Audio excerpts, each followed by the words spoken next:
Hello বন্ধুরা, আমি অনু update with অনু চ্যানেলে তোমাদের স্বাগত। আমি চলে এসেছি কথা সিরিয়ালের আপডেট নিয়ে।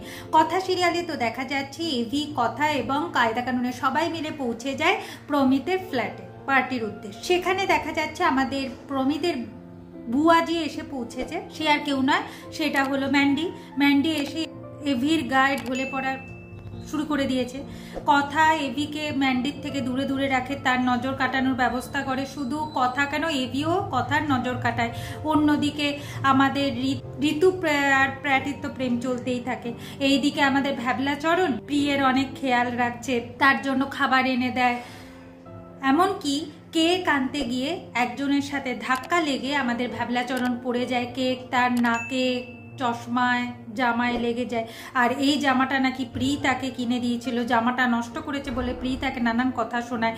আর এই রকমভাবে সবার সামনে পড়ে গেছে, এতে নাকি প্রিয়ের প্রেস্টিজ চলে যাচ্ছে, সে নাকি কোনো পার্টি ম্যানার্স জানে না, এরকম নানান কথা ভ্যাবলাচরণকে প্রি শোনায়। কথা বলে যে প্রি, তুমি এরকমভাবে আমার দাদার সাথে কথা বলতে পারো না। পাচক মশাইরও আমাকে পছন্দ ছিল না, কিন্তু এইভাবে কোনো সময় আমাকে অপমান করে। এরপর ভ্যাবলাচরণ সিদ্ধান্ত নেয় যে সে আর এই পার্টিতে থাকবে না, সে চলে যাবে এই পার্টি ছেড়ে। যাওয়ার আগে প্রিকে বলে দিয়ে যায় যে শুনুন, এতদিন আপনি আমাকে ভ্যাবলাচরণ বলতেন, আমি ভাবতাম মজা করে বলছেন, সব কিছু মেনে নিয়েছি, কিন্তু আপনি আমার আজকে আত্মসম্মান রাখলেন না, আমাকে নানান কথা শোনালেন, কিন্তু আমার কাছে আমার আত্মসম্মানটাই আগে। প্রি বলে, ও আমার আত্মসম্মানের কোনো দাম নেই? ভ্যাবলাচরণ বলে, আপনার আত্মসম্মান মোটেও কোনো নষ্ট হয়নি, আমি এমন কিছু করিনি যে আপনার প্রেস্টিজ নষ্ট হয়ে যাবে। আর শুনুন, আমাকে যদি আপনার পছন্দ না হয় স্পষ্ট জানিয়ে দেবেন, আপনার আলাদা থাকার ব্যবস্থা আমি করে দেবো, আমাদের সাথে আপনাকে থাকতে হবে না। আর আজকের পর থেকে আমিও আপনাকে জ্বালাতে আসবো না, আমার এই জ্বালাতন আপনাকে আর সহ্য করতে হবে না। এই বলে ভ্যাবলাচরণ তো পার্টি ছেড়ে চলে যায়। সবাই প্রিকে বলতে থাকে যে প্রি কেন এইরকম করলো, এতটা বাড়াবাড়ি না করতে পারতো।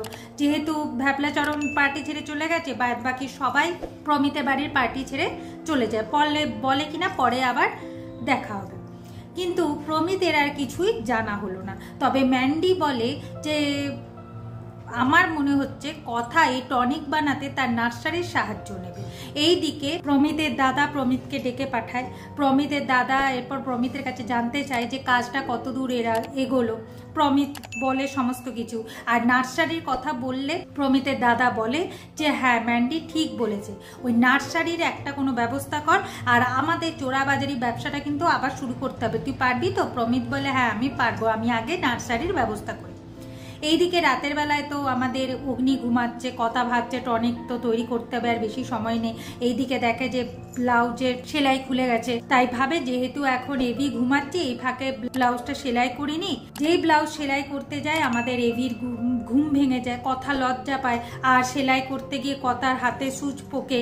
এভি ছুটে আসে, কথার হাত দিয়ে রক্ত বেরোচ্ছিল, কথার হাত ঠিক করে, আর এমনকি কথার ওই ব্লাউজ সেলাই করতেও সাহায্য করে। আগামী পর্বে দেখা যাচ্ছে প্রমিত কথার নার্সারিতে ঢুকে নার্সারির সমস্ত গাছ পুড়িয়ে দেয়, আর দেখে ধাউ ধাউ করে আগুন জ্বলছে। যা দেখে কথা এভি সবাই ছুটে আসে, এসে দেখে যে কথার শখের নার্সারির সমস্ত গাছ শেষ। তাহলে টনিক বানাবে কি করে? কে এই কাজটা করলো? যে এই কাজটা করেছে সে সমস্ত কিছু জানে, এটা কথা ধরে ফেলেছে। এভাবেই আজকের পর্বটা শেষ হয়ে যাচ্ছে। আশা করি আজকের পর্বটা তোমাদের ভালো লাগবে। ভিডিওটা ভালো লাগলে লাইক, শেয়ার ও সাবস্ক্রাইব করে দিও। ভিডিওটা দেখবার জন্য অসংখ্য ধন্যবাদ।